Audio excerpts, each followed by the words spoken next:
वो ये कहती है कि मुझे इस जगह पर नहीं जाना, यहाँ पर काफी सारे मॉन्स्टर्स हो सकते हैं। लेकिन वो इसे मनाकर इस घर में ले आता है जहाँ पर लिली अपने मैजिक का इस्तेमाल करती है और चारों तरफ लाइट ही लाइट हो जाती है। जीनोस को भी ये जगह काफी अच्छी लगती है क्योंकि इसके ऊपर छत है, क्योंकि जब वो पार्टी में था तो उसने काफी सारी रातें आसमान के नीचे बिताई हैं। और जब ये दोनों बातें कर रहे होते हैं तभी अचानक से यहाँ पर एक रैत आ जाती है जो कि इनके ऊपर अटैक कर देती है, पर जीनोस उसे काफी आराम से संभाल लेता है। और पास्ट में उसने ऐसे काफी सारे रैत मॉन्स्टर्स को हराया है और वो ये जानता है कि ऐसे रैत मॉन्स्टर्स हीलिंग मैजिक के सामने काफी कमजोर होते हैं। जीनोस उसे समझाने का काफी ट्राई करता है कि हम तुम्हारे रास्ते में नहीं आएंगे, बस हमें यहाँ पर रहने दो।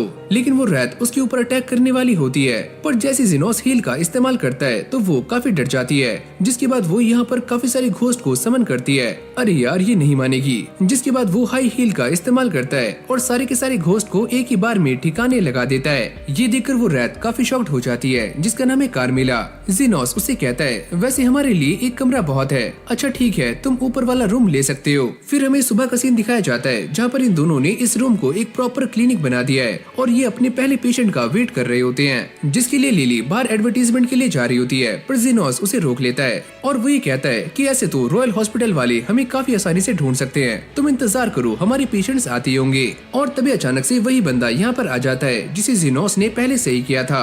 और जीनोस उसे कहता है मैं ये जानता था कि तुम यहाँ पर जरूर आओगे और तुम कोई आम इंसान नहीं हो और तुम्हारे पास किसी आम हॉस्पिटल में न जाने के काफी सारे रीजंस होंगे, क्यों है ना? अरे हाँ तुमने सही कहा। और वैसे मेरा नाम है जोंटे और मैं अपनी बहन को लेकर यहाँ पर आया हूँ। उसके हाथ में भी एक गन शॉट लगा हुआ है और उसका मांस सड़ता जा रहा है। जीनोस उसके हाथ को देखकर ये कहता है कि पक्का तुम्हारे हाथ पर एक मैजिकल गन का शॉट लगा हुआ है जिसके अंदर पॉइजन था और ये जहर धीरे धीरे तुम्हारी बॉडी में फैलता जा रहा है और इसे देखकर ऐसा लगता है कि मुझे तुम्हारा हाथ काटना होगा। और हाँ वैसे मैं ये काम कर सकता हूँ, पर मैं इसके बदले में 1 मिलियन बैन लूंगा। और जोफिया ये सुनते ही काफी शॉक्ड हो जाती है और वो ये कहती है शायद तुम मेरे बारे में नहीं जानती, मेरा नाम है जोफिया और मैं जोफिया द टोर्नेडो हूँ और तुम मुझसे इतने पैसे लोगे। फिर हमें जोफिया के बारे में बताया जाता है कि वो स्लम्स को चलाने वाली 3 लीडर्स में से एक है जिसका नाम है जोफिया द टोर्नेडो। और आम लोग इसे काफी अच्छा मानते हैं क्योंकि ये अमीरों से लूटकर उसका एक हिस्सा गरीबों में बांट देती है। अब जोफिया उसे मना कर रही होती है कि मैं तुम्हें 1 मिलियन वैन नहीं दूंगी, वो भी बस एक हाथ काटने की। जीनोस उसे कहता है कि एक हाथ काटना काफी आसान है, पर मैं तुमसे 1 मिलियन वैन इसीलिए ले रहा हूँ ताकि मैं तुम्हारे हाथ को दोबारा से रीजनरेट कर पाऊँ। और ये सुनते ही वो दोनों ही काफी शॉक्ड हो जाते हैं क्योंकि आज से पहले इन दोनों ने ऐसा नहीं सुना कि कोई हीलर ऐसा कर सकता है। और जैसे ये दोनों इस चीज के लिए मानते हैं तो जीनोस अपने काम पर लग जाता है और वो अपने मैजिक का इस्तेमाल करके पहले एक नाइफ बनाता है और बाद में इस हाथ को काट देता है और बाद में वो अलग अलग मैजिक का इस्तेमाल करता है जिससे ये हाथ दोबारा से रीजनरेट हो जाता है। यानी कि जोफिया का हाथ पूरी तरह से सही हो चुका है और वो जीनोस से काफी इम्प्रेस हो जाती है। और उसका भाई ये नोटिस करता है कि कार्मिला भी उल्टी लटकी हुई इस पूरे ऑपरेशन को देख रही है। फिर हम शाम का सीन देखते हैं जहाँ पर लिली ने इन तीनों के लिए चाय बनाई होती है और जीनोस उससे कहता है तुम्हें क्या लगता है कि कार्मिला यहाँ पर आएगी? और तभी अचानक से कार्मिला सामने आ जाती है और वो ये कहती है कि ऑफ कोर्स क्यों नहीं। जीनोस उससे कहता है कि चाय थोड़ी गर्म है तो फूंक मारकर। लिली ये बताती है कि अब हमारे पास काफी सारे पेशेंट्स आने शुरू हो गए हैं और जैसी कार्मिला इस चाय को पीती है तो उसका मुंह जल जाता है। जिसके बाद लिली उससे ये पूछती है कि तुम मुझे बता सकती हो कि लिजर्ड मैन हमेशा ही इंजर्ड क्यों रहते हैं? अब जीनोस उसे सारा कुछ बताने वाला होता है, पर तभी अचानक से यहाँ पर एक आवाज होती है और ये दोनों ही चौकन्ने हो जाते हैं। और हम यहाँ पर काफी सारे वेयरवॉल्व्स को देखते हैं और साथ में एक लड़की को भी जिसका नाम है लिंगा और वो स्लम्स में इन सारे के सारे वेयरवॉल्व्स की लीडर है और ये वही है जो कि स्लम्स में इलीगल चीजों को चलाती है। जीनोस उससे कहता है कि आज क्लिनिक बंद है, अगर तुम्हारे पास कोई इमरजेंसी नहीं है तो तुम कल आ सकती हो। क्या इमरजेंसी? वो भी मेरे लिए? जिसके बाद लिंगा जीनोस की सारी बातों को इग्नोर कर रही होती है और वो उसके ऊपर अटैक कर देती है, पर जीनोस उसे काफी आराम से बच जाता है और इन सारे के सारे वेयरवुल्फ को काफी गुस्सा आ जाता है और वो जीनोस पर अटैक कर देते हैं। पर लिंगा ये सारा कुछ देखकर काफी शॉक्ड हो जाती है कि जीनोस टस से मस नहीं हुआ है और वो अपने सारे के सारे वेयरवुल्फ से ये कहती है कि चलो एक काम करो, इस पूरी की पूरी बिल्डिंग को तबाह कर दो। और भाई ये सुनते ही सारे के सारे वेयरवुल्फ सामान को तोड़ना फोड़ना शुरू कर देते हैं और ये सारी आवाज कार्मिला सुन लेती है और वो भी यहाँ पर आ जाती है। है और वो काफी गुस्से में है। इससे पहले कार्मिला इन सभी की बैंड बजाती तो जीनोस उसको रोक लेता है। वो ये कहता है कि सेकंड फ्लोर तुम्हारा है और फर्स्ट फ्लोर हमारा, जहाँ पर क्लिनिक है और यहाँ पर लोगों को मारा नहीं जाता, हम उन्हें सही करते हैं। कार्मिला इससे काफी चिढ़ जाती है। अच्छा ठीक है, मैं यहाँ से जा रही हूँ। अब जैसी लिंगा ये देखती है कि रैत ने जीनोस की बात सुनी है तो वो उसके सामने झुक जाती है और उसे माफी मांगना शुरू कर देती है और वो ये कहती है कि वो रैत और वैम्पायर से काफी डरते हैं और एक रैत ने तुम्हारी बात मानी है, यानी कि वो तुम्हारे अंडर है, तो मैं तुमसे माफी मांगती हूँ। चलो बे सारो, इससे माफी मांगो। और ये सारा मामला ऐसे ही सॉर्ट हो जाता है। फिर हमें सुबह का सीन दिखाया जाता है जहाँ पर एक ऑर्क यहाँ पर आता है और वो ये कहता है कि हमारी हेड ऑफ द ऑर्क्स तुमसे बात करना चाहती हैं, जिनका नाम है लेडी लूवी। अब जीनोस इस ऑर्क को अपने सामने देखकर काफी शॉक्ड हो जाता है। ये ऑर्क उससे कहता है हमारी मालकिन आपसे मिलना चाहती हैं। जीनोस ये बताता है कि लोवी माना स्टोन्स की खुदाई करते करते काफी अमीर हो चुकी है। जीनोस उससे ये पूछता है क्या तुम्हारी मालकिन रीजनेबल है? अरे हाँ, वो काफी ज्यादा वाइस है और तुम्हें उनसे मिलना चाहिए। जिसके बाद जीनोस उससे ये पूछता है कि तुम्हारी मालकिन खुद यहाँ पर क्यों नहीं आई? वो ये कहता है कि यहाँ पर काफी सारे लिजर्ड मैन हैं और साथ में वेयरवुल्व्स भी, तो इस टेरिटरी में मैं उन्हें कैसे ला सकता हूँ? यहाँ पर उन्हें काफी खतरा हो सकता है। अब ये सारी कहानी सुनने के बाद जीनोस उसके साथ जाने के लिए मान जाता है। अब अगले सीन में हम ये देखते हैं कि जीनोस लोवी के सामने खड़ा हुआ होता है और वो ये कहती है कि मैं इस जगह से हिल नहीं सकती, क्या तुम मुझे इसका रीजन बता सकते हो? वो आगे जाने के बाद उसको चेक करता है तो उसे पता लगता है कि उसके पेट में एक मैजिकल स्टोन है और वो बाहर से बिल्कुल भी इंजर्ड नहीं है। लोवी ये बताती है कि उसने एक राइस बॉल समझकर इसको खा लिया था, पर उसने इसे काफी चबाकर खाया है, तो ऐसा भी हो सकता है कि वो कुछ टाइम बाद उसके पेट में फट जाए या फिर वो खुद ही अपने आप बाहर आ जाए और इसलिए वो मूव नहीं कर रही होती ताकि उसके बाकी साथी भी मारे ना जाएं। और उसने जीनोस को यहाँ पर इसीलिए बुलाया होता है ताकि वो अपनी सारी संपत्ति जीनोस को सौंप दे। जिसके बाद वो अपनी तिजोरी की चाबी को बाहर निकाल कर उसे जीनोस को सौंप देती है और वो भी अपनी मैजिक का इस्तेमाल करता है और यहाँ पर एक माना ब्लेड बना लेता है जिससे वो लोवी के पेट से उस माना स्टोन को बाहर निकाल देता है, वो भी एकदम सही सलामत। और वो इसे अपने दोनों हाथों के बीच में ही तोड़ देता है। उसके हाथों में डिफेंसिव शील्ड होती है जिससे उसे कुछ भी नहीं होता और न ही ये माना स्टोन ब्लास्ट करता है, यानी कि सारे लोग बड़ी आराम से बच जाते हैं। और वो इस तिजोरी की चाबी को वापस करते हुए यहाँ से निकल जाता है। लोवी उसे कहती है कि वो उसके क्लिनिक को प्रोटेक्शन प्रोवाइड कर सकती है, पर जीनोस इसके लिए साफ मना कर देता है। कहानी चेंज होती है और हम ये देखते हैं कि ये सारे दोबारा से क्लिनिक में आ जाते हैं, पर लिली उन सभी लड़कियों के यहाँ पर बार बार आने से काफी परेशान हो रही होती है और वो जीनोस से पूछती है कि वो लड़कियाँ यहाँ पर क्यों आ रही हैं। जीनोस ये कहता है मैं इसके बारे में कुछ भी नहीं जानता, लेकिन कार्मिला उसे कहती है मुझे उनकी आंखों में साफ साफ दिखाई दे रहा है कि वो लड़कियाँ तुमसे प्यार करती हैं, पर मैं तो बस एक अंडरग्राउंड हीलर हूँ, तो ऐसा कैसे हो सकता है? कुछ भी हो, पर मुझे वो साफ दिखाई दे रहा है उनकी आंखों में। कार्मिला उसे वार्न करती है कि ऐसा भी हो सकता है कि ये तीनों ही लड़कियां आगे चलकर तुम्हें लेकर वॉर स्टार्ट कर दें। जीनोस ये कहता है ये बात काफी बेतुकी है और मुझे ऐसी बातों पर हंसी भी नहीं आती। पर अगली सुबह हम ये देखते हैं कि सच में उन तीनों ने वॉर डिक्लेयर कर दी है और वो तीनों ही जीनोस को अपनी अपनी साइड करना चाहती हैं और वो उसके लिए काफी सारे गिफ्ट्स भी लेकर आती हैं ताकि जीनोस उनकी साइड आ जाए। लिली को ये सारी चीजें बिल्कुल भी अच्छी नहीं लग रही होती।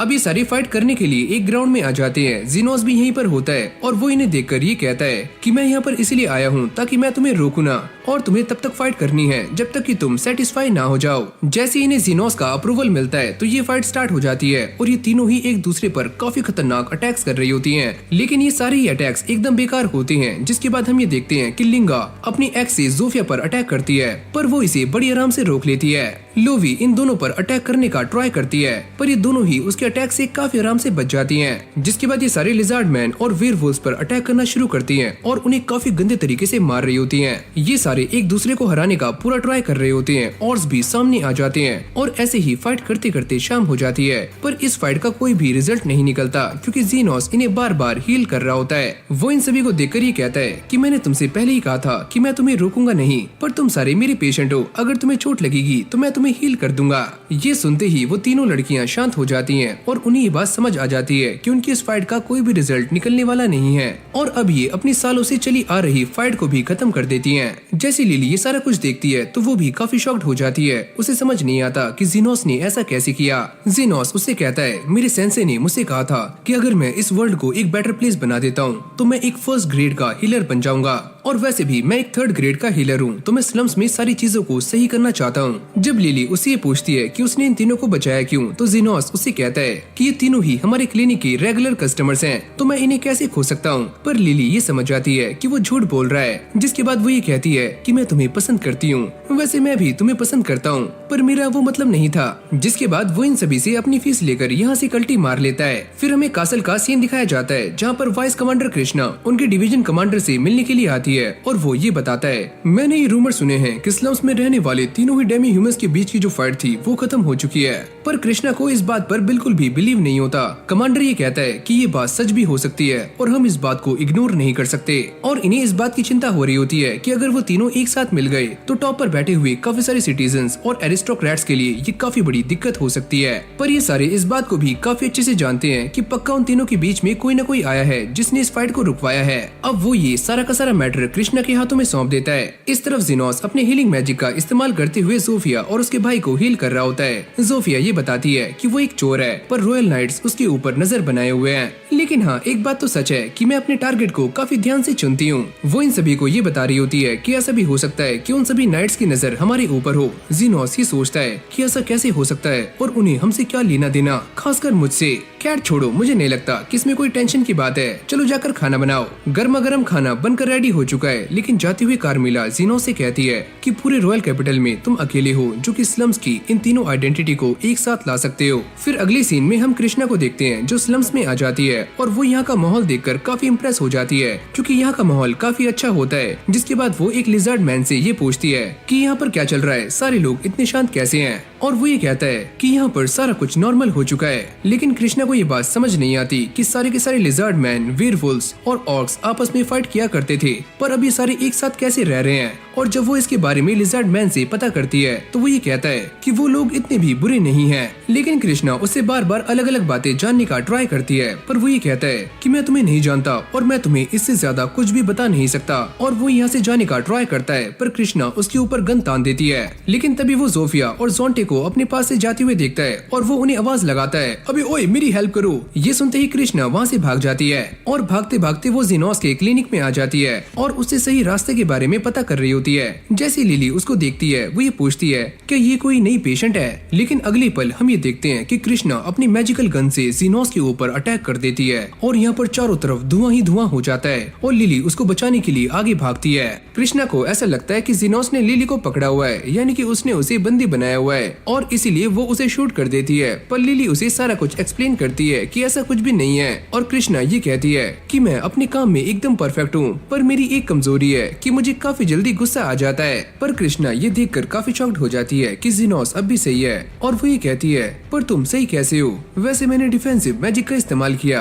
क्या डिफेंसिव मैजिक, वो तुम्हें आता है? जिसके बाद वो इसे पास से जाकर चेक करती है और वो ये देखकर काफी हैरान हो जाती है कि ज़ीनोस को कुछ भी नहीं हुआ है। कृष्णा को ऐसा लग रहा होता है कि ये एक ऐसा बंदा है जो कि काफी लंबे टाइम से डिफेंसिव मैजिक की प्रैक्टिस कर रहा है और इसलिए इसका डिफेंसिव मैजिक इतना स्ट्रॉन्ग है। जिसके बाद ज़ीनोस सभी से ये कहता है कि कोई भी यहाँ पर न आए क्योंकि कृष्णा अभी यहीं पर है। अब कृष्णा उससे कहती है कि वो एक ऐसे इंसान को ढूंढ रही है जिसे उसे कस्टडी में लेना है और वो ज़ीनोस से कहती है, क्या तुम मेरी हेल्प करोगे? पर वो ये कहता है, लेकिन मैं तुम्हारी हेल्प क्यों करूं? कार्मिला उनकी ये सारी बातें सुन रही होती है और उसे इन बातों में काफी मजा आ रहा होता है। जिसके बाद कृष्णा ये कहती है कि वो इंसान जो भी है वो इस बात को काफी अच्छे से जानता है कि डेमी ह्यूमंस को कैसे कंट्रोल किया जाता है और अब वो ये कहती है कि इतनी ज्यादा पावर वाला पर्सन पूरी नेशन के लिए खतरा बन सकता है। पर लिली उसको मना करती है कि जरूरी नहीं है कि ऐसा ही हो। और जैसे ही ये सारी बातें खत्म हो जाती है तो कृष्णा यहाँ से जा रही होती है, पर जाते हुए वो ये देखती है कि सामने एक बेड पड़ा हुआ है और वो ज़ीनोस से ये पूछती है कि ये एक्स्ट्रा बेड यहाँ पर क्या कर रहा है। वो ये कहता है कि हमारे पास एक बेड एक्स्ट्रा था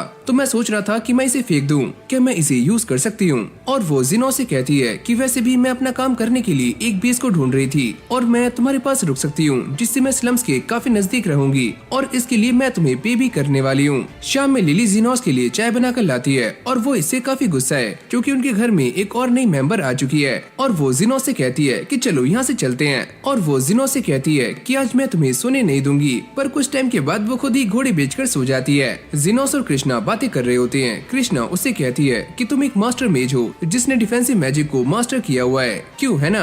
अरे नहीं, ऐसा कुछ भी नहीं है मेरी माँ। और अब वो जिनोस को जोफिया के बारे में बताना शुरू करती है कि उसने जोफिया से फाइट की थी और उसने उसके हाथ को डैमेज कर दिया था, पर जब उसने उसे दोबारा से देखा तो उसका हाथ दोबारा से रीजनरेट हो चुका था। और जिस इंसान ने ये किया है उसकी बातों में काफी वजन होगा, पर तुम्हें स्लम से इतनी दिक्कत क्यों है? और कृष्णा उसे बताती है कि वो स्लम से इसलिए डरती है क्योंकि स्लम में रहने वाले किसी बंदे ने उसकी माँ को जान से मार दिया था, जबकि उसकी माँ एक काफी अच्छे दिल की इंसान थी जो कि स्लम्स में बच्चों को खाना खिलाया करती थी, वो भी फ्री में। पर एक दिन वो मुझे लाश के रूप में मिली और जिसने भी ऐसा किया था उसने बस ऐसा इसलिए किया ताकि वो उनकी वेडिंग रिंग को चुरा पाए। तभी से कृष्णा ये डिसाइड करती है कि वो एक इनविंसिबल हीरो बनेगी जो कि दूसरों को जस्टिस दिला पाएगी। और मैं काफी कम उम्र में एक वाइस कमांडर बन चुकी हूँ और इसीलिए मुझे एक नाम भी मिला है जो कि है आयरन रोज। जैसे ही ये सारी बातें खत्म हो जाती हैं तो कृष्णा यहाँ से चली जाती है और जोफिया यहाँ पर आ जाती है। जिनोस उसे दोबारा से हील कर रहा होता है, पर तभी अचानक हम ये देखते हैं कि दरवाजे पर कोई आता है और ये कोई और नहीं बल्कि कृष्णा है। और वो ये कहती है कि मैं दोबारा से रास्ता भूल गई। जोफिया और कृष्णा एक दूसरे के आमने सामने खड़ी होती हैं और कृष्णा ने उसके ऊपर बंदूकें तान दी होती हैं। जोफिया ये बताती है कि वो तो बस यहाँ पर इसलिए आई है ताकि वो रास्ता पूछ पाए, लेकिन तभी कृष्णा ये देखती है कि किसी ने जोफिया के हाथ को हील कर दिया है और वो ये कहती है कि वो इंसान जो भी है वो सारे के सारे क्रिमिनल्स को सही कर रहा है। जोफिया उससे ये कहती है कि मैंने ये बात सुनी है कि सारे के सारे रॉयल नाइट्स चाइल्ड ट्रैफिकिंग को ट्रैक कर रहे हैं, पर मैंने ये भी सुना है कि उसके पीछे एक एरिस्टोक्रेट है। लेकिन कृष्णा को इन बातों पर यकीन नहीं आता, तो जोफिया उसे सारा कुछ समझाती है कि वो इंसान जो भी है वो पक्का एक एरिस्टोक्रेट है और सभी को ऐसा लगता है कि ये रैकेट स्लम से चल रहा है, पर ऐसा कुछ भी नहीं है। अब ऐसे ही इन दोनों में बहस हो रही होती है, तभी जिनोस सामने आता है और वो ये कहता है कि मैं ही मीडिएटर हूँ। और जैसे ही कृष्णा ये सुनती है तो वो भी काफी शॉक्ड हो जाती है। वो ये कहती है कि वो मीडिएटर जो भी है उसकी स्पेशलिटी हीलिंग मैजिक है, पर तुम तो डिफेंसिव मैजिक करते हो और ऐसा कभी भी नहीं हो सकता कि किसी के पास हीलिंग मैजिक और डिफेंसिव मैजिक एक साथ हो। पर तुम जो कोई भी हो, तुम इन डेमी ह्यूमंस और उस मीडिएटर की साइड ले रहे हो, ये बात तो तय है। जिसके बाद वो इस प्लेस को छोड़ देती है ताकि वो किसी और जगह से इन्वेस्टिगेट कर पाए।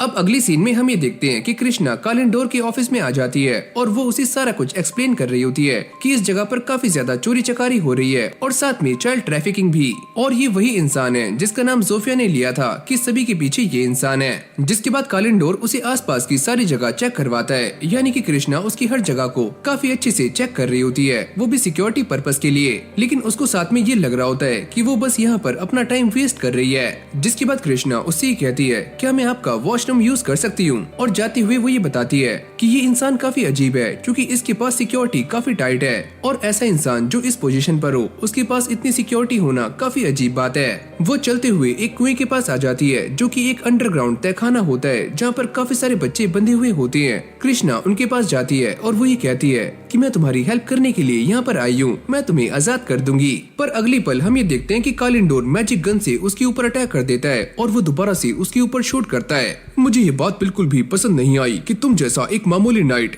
मेरे काम में दखल अंदाजी कर रहा है। इससे पहले वो कृष्णा पर दोबारा से अटैक करता तो जिनोस और जोफिया यहाँ पर आ जाते हैं। कालिंडोर उन्हें देखकर ही कहता है कि तुम दोनों कौन हो और यहाँ पर क्या कर रहे हो? मैं तो बस एक छोटा मोटा हीलर हूँ। तभी वो जिनोस पर अटैक कर देता है, पर इससे जिनोस का बाल भी बाका नहीं होता और अब वो बार बार जिनोस पर अटैक कर रहा होता है, पर जिनोस को इससे कोई भी फर्क नहीं पड़ता। जिसके बाद वो अपनी मैजिकल गन छोड़कर यहाँ से भाग रहा होता है, पर वो पट से नीचे गिर जाता है। अय्यो अम्मा!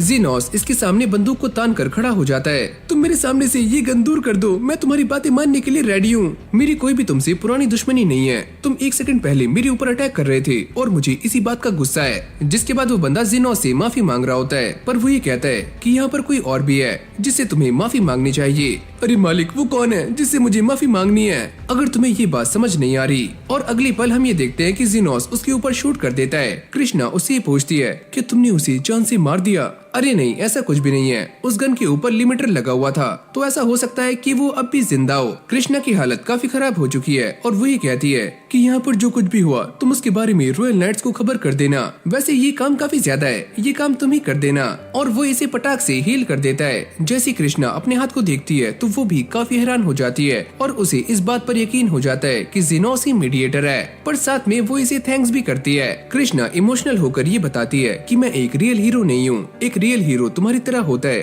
पर जीनोस उसे कहता है कि तुमने इन बच्चों की जान बचाई है और तुमने ही इनके लिए पहला स्टेप लिया था, तो तुम इन बच्चों के लिए एक रियल हीरो हो। जिसके बाद वो अपनी माँ को याद कर रही होती है कि उसकी माँ कैसी थी और उसकी आंखों में आंसू आ जाते हैं। जोफिया के लिजार्ड्समैन इन सारे के सारे बच्चों को बाहर निकाल लेते हैं, यानी कि ये सारे बच्चे बच चुके हैं। फिर हमें जीनोस का एक पास्ट का सीन दिखाया जाता है जहाँ पर एक बंदा जिसका नाम है एस्टन, वो उसे अपनी पार्टी में शामिल होने के लिए कहता है। जीनोस उससे कहता है कि मैं थोड़ा बहुत हीलिंग मैजिक जानता हूँ और वो उसकी पार्टी में ज्वाइन हो जाता है। और अब ये दोनों एक मॉन्स्टर के सामने आ जाते हैं। एस्टन उससे फाइट कर रहा होता है और ये मॉन्स्टर उसे इंजर्ड कर देता है, लेकिन जीनोस उसे पल भर में ही सही कर देता है। पर एस्टन को इस बात का बिल्कुल भी अंदाजा नहीं होता और उसे अब भी इस बात पर यकीन नहीं होता कि जीनोस एक काफी अच्छा हीलर है। जिसके बाद जीनोस उसके ऊपर बफ मैजिक का इस्तेमाल करता है, जिससे एस्टन की पावर्स बढ़ जाती हैं और वो इस मॉन्स्टर को काफी आराम से जान से मार देता है। पर एस्टन को ये बात भी समझ नहीं आती कि उसके साथ क्या हुआ है। पर कुछ टाइम के बाद एस्टन उसे अपनी पार्टी से निकाल देता है।